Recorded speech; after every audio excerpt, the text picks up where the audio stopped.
ओम नमो भगवते वासुदेवाय नमः। Hariom Sharma money tips channel पर आप सभी का स्वागत है। आइए सुनते हैं सत्यनारायण भगवान की कथा। सबसे पहले भगवान का पूजन करें, भगवान के सामने संकल्प करें और हाथ जोड़ करके भगवान से क्षमा याचना करें। हे प्रभु, हम पूजा पाठ मंत्र और विधि कुछ नहीं जानते।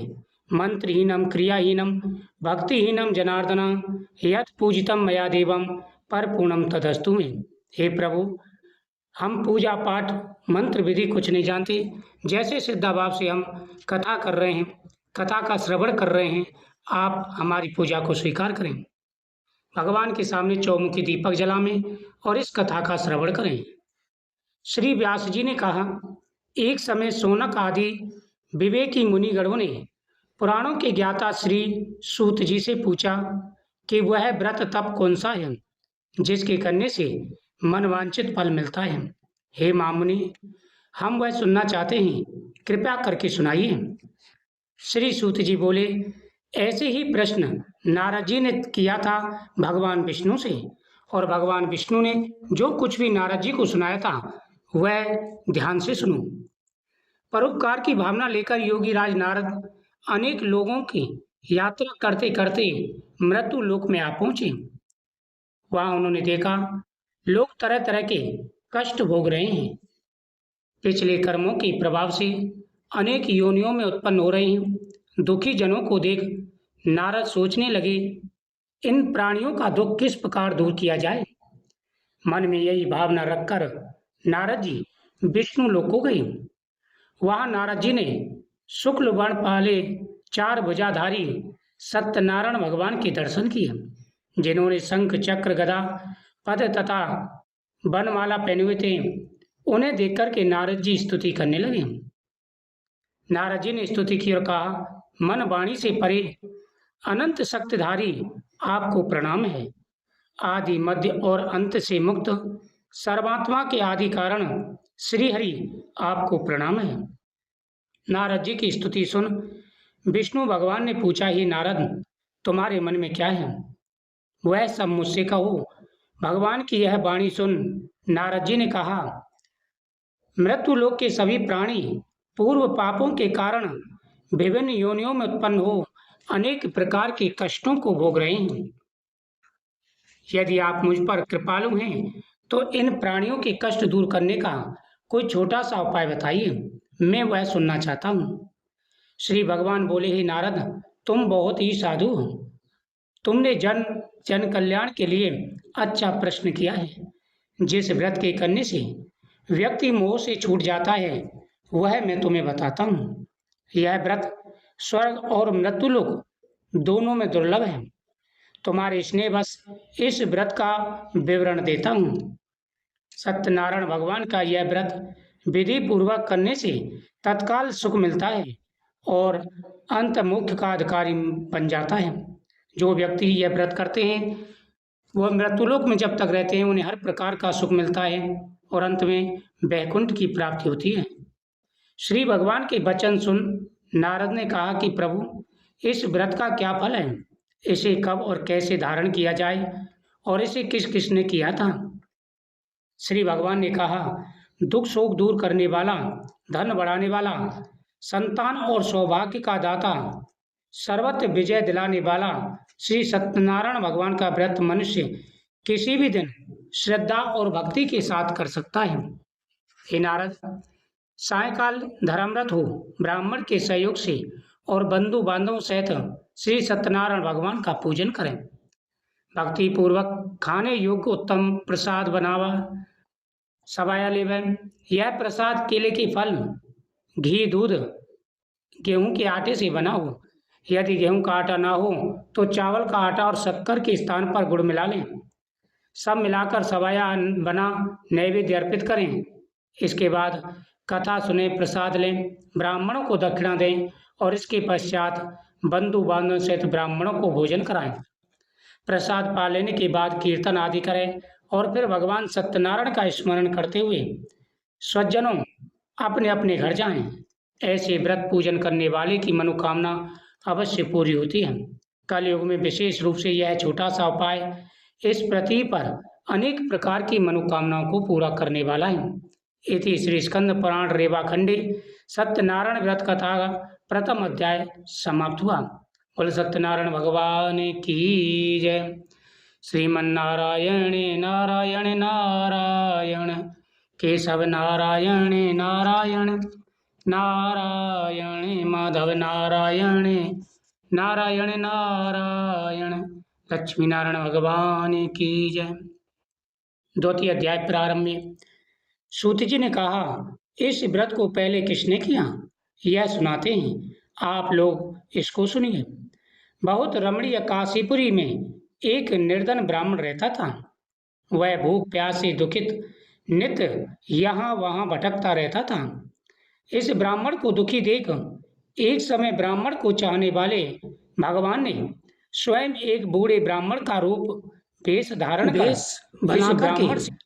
करके इस ब्राह्मण से आदर के साथ प्रश्न किया, हे विप्र, तुम सदा ही दुखी रहे पृथ्वी पर क्यों भटकते रहते हो, मैं सुनना चाहता हूँ। निर्धन ब्राह्मण ने उत्तर दिया, वह निर्धन ब्राह्मण है और भिक्षा के लिए पृथ्वी पर भटकता है। अगर आप इस निर्धनता को मिटाने का उपाय जानते हो तो कृपा करके बताइए। बूढ़े ब्राह्मण ने कहा कि सत्यनारायण भगवान विष्णु भगवान मन चाहा फल देते हैं, अतः विप्र तुम उनका उत्तम व्रत करो, पूजन करो। ऐसा व्रत पूजन करने से मनुष्य के सब दुख दूर हो जाते हैं। सत्य व्रत का विधान ठीक तरह बताकर वृद्ध ब्राह्मण बनकर आए भगवान अंतर्ध्यान हो गए। निर्धन ब्राह्मण ने मन में संकल्प किया, बूढ़े ब्राह्मण द्वारा बताया गया व्रत अवश्य करूंगा। इसी विचार के कारण उसे रात्रि में नींद नहीं आई। दूसरे दिन वह यह संकल्प लेकर कि मैं श्री सत्यनारायण भगवान का व्रत करूंगा, भिक्षा मांगने के लिए निकला। उस दिन भिक्षा में निर्धन ब्राह्मण को बड़ी मात्रा में दान प्राप्त हुआ। इसी धन से ब्राह्मण ने अपने बंधु बांधवों सहित श्री सत्यनारायण भगवान का व्रत किया। व्रत के प्रभाव से दुख से मुक्ति पाकर संपत्तिवान हो गया। तब से वह ब्राह्मण हर माह सत्यनारायण भगवान का व्रत करता रहा। सब पापों से मुक्त हो मोक्ष को प्राप्त हुआ। हे विप्रो, पृथ्वी पर जो कोई भी इस व्रत को करेगा उसके सभी दुख नष्ट होंगे।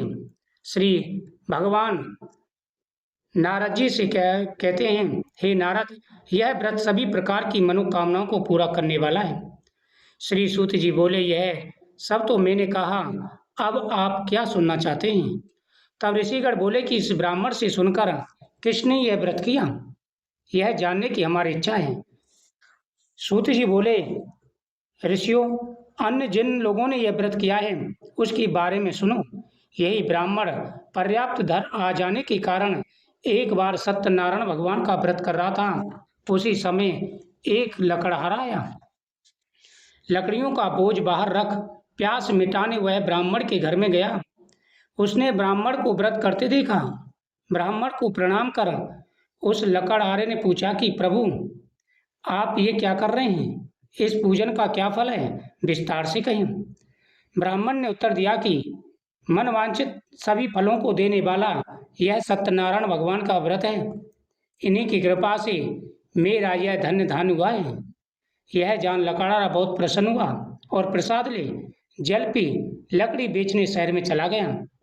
लकड़ी का बोझ सिर पर लेकर उसने विचार किया, इन लकड़ियों के बेचने से आज जो धन मिलेगा उससे वह सत्यनारायण भगवान का पूजन करेगा, वह सत्यनारायण का उत्तम व्रत करेगा। यह मन में विचार कर लकड़हारे ने लकड़ियों का बोझ सिर पर धारण किया और निकल पड़ा। वह धनवान लोगों की बस्ती में गया जहां उसे अपनी लकड़ियों का दाम पहले दिनों से दोगुना मिला। तब वह प्रसन्न हो पके केले के फल, शक्कर, घी, दूध और गेहूं का आटा सवाया बनवाकर अपने घर के लिए आ गया। वहां उसने अपने बंधु बांधवों के साथ मिलकर विधि पूर्वक व्रत किया। व्रत के प्रभाव से पुत्रवान धनवान बना और इस लोक में शुभ होकर अंत में सत्यनारायण भगवान के लोक को गया। इति श्री स्कंद पुराण रेवाखंडे सत्यनारायण व्रत कथा द्वितीय अध्याय समाप्त हुआ। बोले सत्यनारायण भगवान की जय।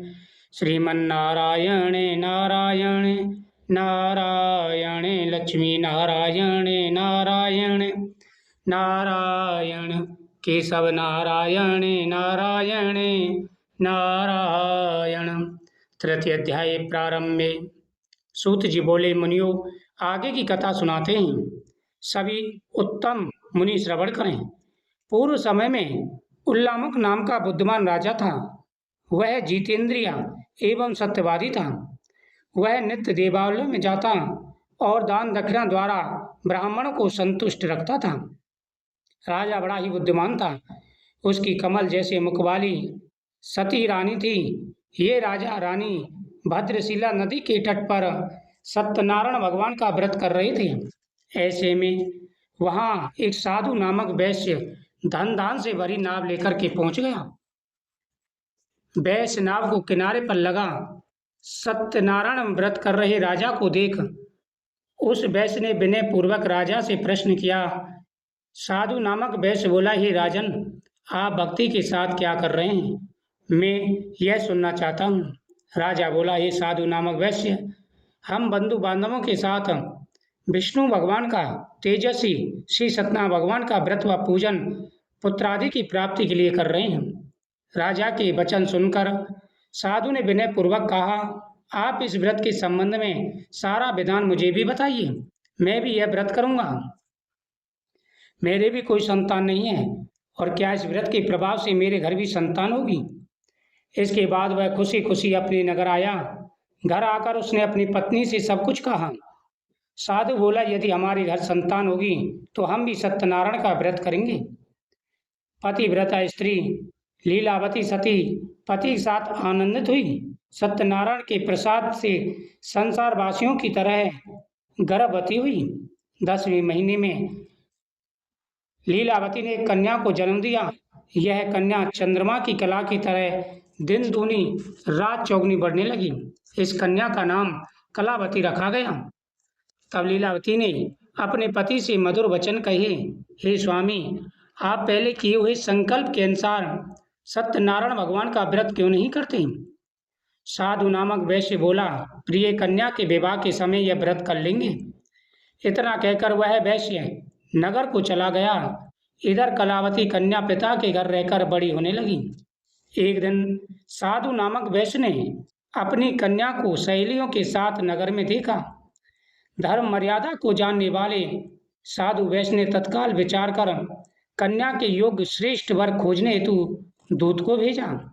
वैश्य की आज्ञा पाकर दूत सुपन्न कंचन नगर पहुंचा।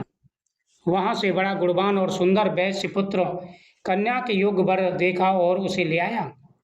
वैश्य पुत्र को देख साधु वैश्य अपने परिचित बंधु बांधवों सहित संतुष्ट हुआ। अपनी कन्या का विधि पूर्वक विवाह उसी के साथ कर दिया। लेकिन दुर्भाग्यवश उस समय वह साधु नामक वैश्य सत्यनारायण का व्रत करना भूल गया। परिणाम स्वरूप श्री सत्यनारायण भगवान रुष्ट हो गए। कुछ समय बीता। अपने काम में होशियार धनिक वैश्य अपने जमाता को साथ ले शीघ्र व्यापार के लिए चल पड़ा। वह समुद्र के पास सुंदर रत्नसार नगर में गया। वहां जाकर वह धनवान वैश्य अपने जमाता के साथ व्यापार करने लगा। वहां पर वह बड़ा व्यापार करने लगा। इस सुंदर नगर का राजा चंद्रकेतु था। उस समय सत्यनारायण प्रभु ने प्रतिज्ञा से भ्रष्ट होने वाले वैश्य को कठिन श्राप दिया था कि वैश्य बहुत कष्ट को प्राप्त करें। एक दिन राजा की संपत्ति चुराकर चोर वहां आया जहां वैश्य और उसका दामाद ठहरे थे। राजा के दूतों को अपना पीछा करते देख चोर डर कर धन वहीं छोड़ वहां से अदृश्य हो गई। पीछे दौड़ते राजा के दूतों ने राजा की संपत्ति को वहां देखा और दोनों वैश्यों को बंदी बनाकर राजा के पास ले गए। हर्षित होकर दूत राजा से बोले कि वे 2 चोर लाए हैं, आप उनके लिए आज्ञा दें। राजा की आज्ञा से शीघ्र ही उन्हें बंदी बनाकर बिना विचार किए जेल में डाल दिया। श्री सत्यनारायण की माया से वैश्य की बात किसी ने नहीं सुनी। राजा चंद्रकेतु ने वैश्य का सारा धन छीन लिया। शापवश वैश्य की पत्नी भी बहुत दुखी हो गई। घर की संपत्ति चोर ले गई। वैश्य की स्त्री शरीर से ऋण, मन में चिंता लिए, भूख से दुखी, अन्न पाने के लिए घर घर भटकने लगी। इसी प्रकार कलावती कन्या भी बड़ी दुखी रहने लगी।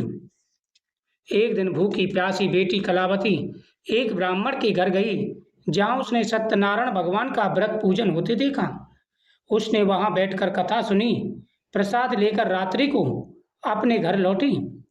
घर जाने पर कलावती से उसकी माता ने प्रेम पूर्वक कहा, बेटी रात में कहाँ रही, तेरे मन में क्या है? कलावती ने तत्काल माँ से कहा, माता ब्राह्मण के घर पर मनोकामना पूरी करने वाला व्रत होते देखा, मैं वहीं पर थी। कन्या के वचन सुनकर वैश्य की पत्नी तत्काल सत्यनारायण भगवान का व्रत करने को तैयार हो गई। साथ ही लीलावती ने अपने बंधु बांधवों के साथ व्रत किया और वर मांगा कि मेरे पति और दामाद शीघ्र ही लौट आए। लीलावती ने प्रार्थना की कि सत्यनारायण प्रभु उसके पति और दामाद के अपराधों को क्षमा करें। इस व्रत के प्रभाव स्वरूप सत्यनारायण भगवान प्रसन्न हुए। राजा चंद्रकेतु को स्वप्न में दर्शन दिया कि वह सवेरे ही वैश्यों को मुक्त कर दे, छीना हुआ उनका सारा धन लौटा दे। यदि ऐसा नहीं हुआ किया गया तो धन और पुत्र सहित राज्य को समाप्त कर देंगे। इतना बताने के बाद ही भगवान अंतर्ध्यान हो गए। प्रातःकाल राजा ने अपने स्वजनों एवं सभासदों को स्वप्न के संबंध में बताया और आदेश दिया कि बंदी वैश्यों को तत्काल छोड़ दिया जाए। राजा की आज्ञा पाकर राजा के सिपाही विनम्र भाव से दोनों वैश्य पुत्रों को बंधन के बिना राजा के समीप लाए। दोनों वैश्यों ने चंद्रकेतु को नमस्कार किया। पिछली दशा से डर व्याकुल हो वैश्य पुत्र कुछ नहीं बोले। राजा दोनों वैश्यों को देखकर आदर से बोला, भाग्य ने आपको यह कष्ट दिया है, अब डरने की बात नहीं। इसके बाद वैश्यों की बेड़ियां कटवा उनकी जगह नए वस्त्र दिए और साथ ही पहले से दूना धन दिया। वह अपने घर के लिए चल दिए। दोनों वैश्यों ने राजा को प्रणाम किया और कहा कि आपकी कृपा से हम अपने घर को लौट जाएंगे। इस प्रकार दोनों वैश्य अपने घर के लिए चल दिए। इति से स्कंद पुराण रेवा खंडे सत्यनारायण व्रत कथा का 3 अध्याय संपूर्ण हुआ। लक्ष्मीनारायण भगवान की जय। श्रीमन्नारायण नारायण नारायण केशव नारायण नारायण नारायण गोविंद नारायण नारायण नारायण।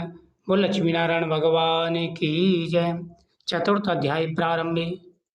सूत जी बोले, वैश्य साधु नामक वैश्य मंगल स्मरण कर ब्राह्मणों को दान दक्षिणा दे अपने घर की ओर चला। अभी कुछ दूर ही साधु चला था कि सत्यनारायण भगवान सत्यनारायण ने मन में विचार किया, चलो साधु की परीक्षा ली जाए। साधु वैश्य की मनोवृत्ति जानने के उद्देश्य से डंडी का वेश धर वैश्य से प्रश्न किया कि उसकी नाम में क्या है। संपत्ति में मस्त साधु ने हंसकर कहा, हे डंडी स्वामी, क्यों तुम्हें मुद्रा चाहिए, क्या पैसे चाहिए? मेरी नाम में तो लता और पत्र हैं। ऐसे निठुर वचन सुन श्री सत्यनारायण भगवान बोले, तुम्हारा वचन सत्य हो।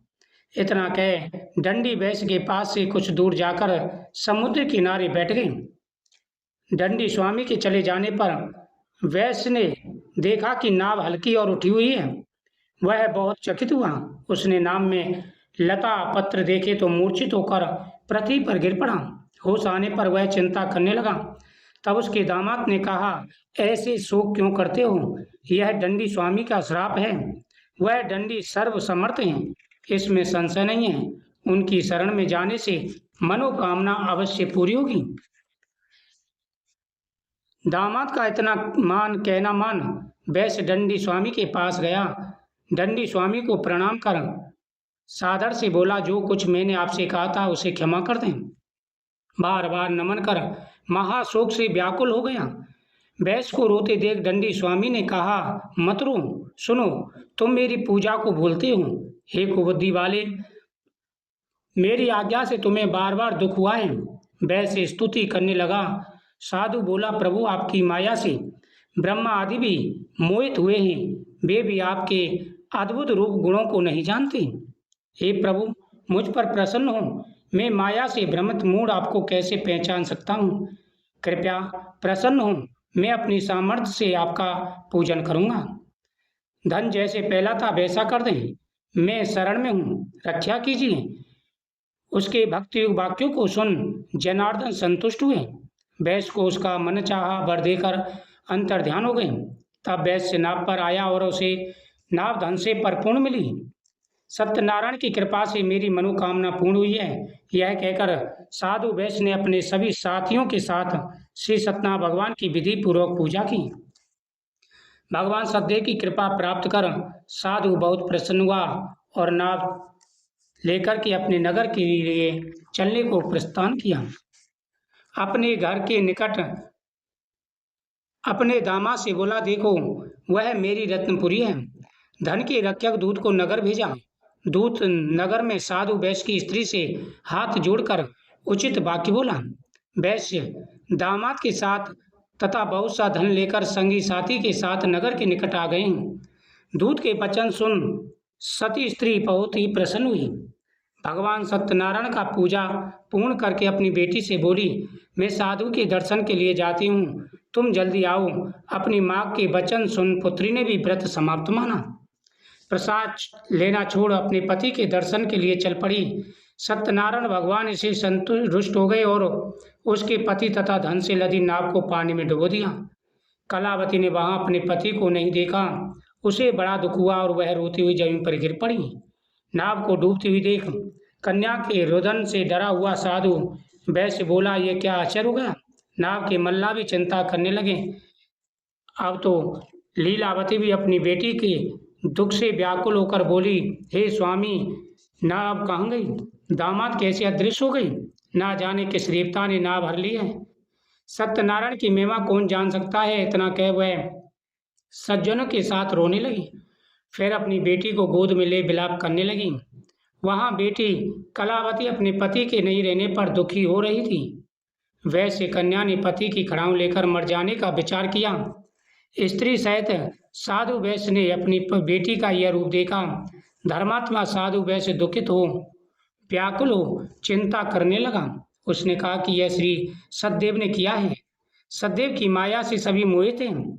सबको अपने पास बुलाकर उसने कहा कि सभी सतदेव भगवान का ध्यान करें। उन्होंने बारंबार प्रणाम किया। तभी आकाशवाणी हुई, हे साधु, तेरी कन्या प्रसाद छोड़कर आई है, इसलिए इसका पति अदृश्य हुआ है। यदि वह घर जाकर प्रसाद खाकर लौटे तो इसे इसका पति अवश्य मिलेगा। कन्या ने घर पहुंचकर प्रसाद खाया, फिर आकर अपने पति के दर्शन किए। फिर साधु ने सभी के साथ मिलकर के सतदेव भगवान का पूजन किया। इति श्री स्कंद पुराणे रेवाखंडे सत्यनारायण व्रत कथा का चतुर्थ अध्याय संपूर्ण हुआ। लक्ष्मी नारायण भगवान की जय। श्रीमन्नारायण नारायण नारायण गोविंद नारायण नारायण नारायण केशव नारायण नारायण नारायण। पंचम अध्याय प्रारंभे। सूत जी ने कहा, हे मुनि सुनो, आगे की कथा कहते हैं। त्वंध्वज नामक एक राजा अपनी प्रजा के पालन में तत्पर था। भगवान सत्यनारायण का प्रसाद न लेने से उसे भी दुख हुआ। एक दिन राजा ने वन में जा बहुत प्रकार के पशुओं का वध किया। उसने वटवृक्ष की छाया में सत्यनारायण भगवान का पूजन होते देखा। बहुत संतोष पूर्वक तथा भक्ति के साथ बंधु बांधवों को लिए गोप सत्यनारायण भगवान का पूजन कर रहे थे। राजा गर्व के बस ना तो पूजन स्थल के पास गया और ना ही सत्यनारायण भगवान को नमन किया। फिर भी ग्वाल बालों ने उसको भगवान का प्रसाद दिया तो वह प्रसाद त्याग कर अपनी नगरी को लौटाया। वहां उसने अपना सब कुछ नष्ट पाया। उसके 100 पुत्र धन्य धान सभी नष्ट हो गए। तब उसको निश्चित रूप से बोध हुआ कि श्री सत्यनारायण भगवान ने उसका सर्व कुछ नष्ट कर दिया है। अतः जहाँ सतदेव का पूजन हो रहा था, राजा वहीं गया और फिर ग्वाल वालों के सामने हाथ जोड़ करके उसने प्रसाद लिया तो सतदेव की कृपा से सब कुछ पहले जैसा ही हो गया। अंत में सुग्र होकर मरने पर मुक्त हो गया। इस परम दुर्लभ सत्यनारायण भगवान के व्रत को जो धारण करता है और फलदायी कथा को भक्ति पूर्वक सुनता है, उसी श्री सत्यनारायण भगवान की कृपा से धन्य धान की प्राप्ति होती है। दरिद्र व्यक्ति धन पाता है, बंदी बंधन से मुक्त हो जाता है, भयग्रस्त का भय मिट जाता है, ये निसंदेह सत्य है। व्यक्ति मनवांछित फल भोग कर अंत में स्वर्गलोक को जाता है। हे विप्रो, मैंने यह सत्यनारायण भगवान की कथा कही, इसके कारण मनुष्य सभी प्रकार के दुखों से मुक्त हो जाता है। कलयुग में सत्यनारायण भगवान की कथा के समान कोई भी कल्याणकारी व्रत नहीं है। जिन्होंने पहले समय व्रत को किया है, उनके दूसरे जन्म की कथा कहता हूँ। महान बुद्धिमान शतानन ब्राह्मण सुदामा हुआ और श्री कृष्ण की आराधना कर मोक्ष प्राप्त किया। लकड़ी बेचने वाला लकड़ारा भील गुहराज बना, वह श्री रामचंद्र जी की सेवा कर मोक्ष का अधिकारी बना। राजा उल्लामुख महाराज दशरथ हुए और श्री रंगनाथ जी की पूजा कर बैकुंठवासी बने। धार्मिक साधु नामक वैश्य सत्यव्रतधारी मोरध्वज बना, आधा शरीर आरे से चीरकर दान देने से मोक्ष का अधिकारी बना। राजा त्वनध्वज स्वयं हुए और सभी को वैष्णव पद पर लगा भगवान की भक्ति कर बैकुंठ को प्राप्त हुए। इति श्री सत्यनारायण व्रत कथा का 5वां अध्याय संपूर्ण हुआ। लक्ष्मीनारायण भगवान की जय। श्रीमन्नारायण नारायण नारायण केशव नारायण नारायण नारायण भजमन नारायण नारायण नारायण। लक्ष्मीनारायण भगवान की जय। कथा सुनने के बाद में भगवान की आरती करें। जय लक्ष्मी रमण स्वामी, जय लक्ष्मी रमण सत्यनारायण स्वामी, जनपात के हरिण। ओम जय लक्ष्मी रमण रतन जड़ित सिंहासन, अद्भुत छवि राजे, नारद करत निरंजन, घंटा ध्वनि बाजे। ओम जय लक्ष्मी रमण प्रगट भये कल कारण, ध्वज को दरस दियो, बूढ़ो ब्राह्मण बन कर कंचन महल कियो। ओम जय लक्ष्मी रमण दुर्बल भील कठारो, जिन पर कृपा करी, चंद्र चूड़े के राजा, तिनकी विपते हरी। ओम जय लक्ष्मी रमण वैश्य मनोरथ पायो, श्रद्धा तज दीनी, शोभल भोग्यो प्रभु जी फिरे स्तुत कीनी। ओम जय लक्ष्मी रमण भावे भक्ति के कारण, क्षण क्षण रूप धर्यो, श्रद्धा धारण कीनी, तिनको काज सर्यो। ओम जय लक्ष्मी रमण ग्वाल बाल संग राजा, मन में भक्त करी, मन वांछित फल दीनो, दीन दयाल हरि। ओम जय लक्ष्मी रमण चढ़त प्रसाद सवायो, कदली फल मेवा, धूप दीप तुलसी से, राजश्री सत देवा। ओम जय लक्ष्मी रमण सत्यनारायण जी की आरती, जो कोई नर गावे, कहत शिवानंद स्वामी, रिद्धि सिद्धि सुख संपत्ति पावे। ओम जय लक्ष्मी रमण। अच्युतम केशवम श्रीराम नारायणम कृष्ण दामोदरम शिवासदेवम भजे, श्रीधवम माधवम गोपका वल्लभम, जानकी नायकम श्रीरामचंद्रम भजे। त्वमेव माता च पिता त्वमेव, त्वमेव बन्धो च सखा त्वमेव, त्वमेव विद्याधरणं त्वमेव, त्वमेव सर्वं मम देव देव। बोल सत्यनारायण।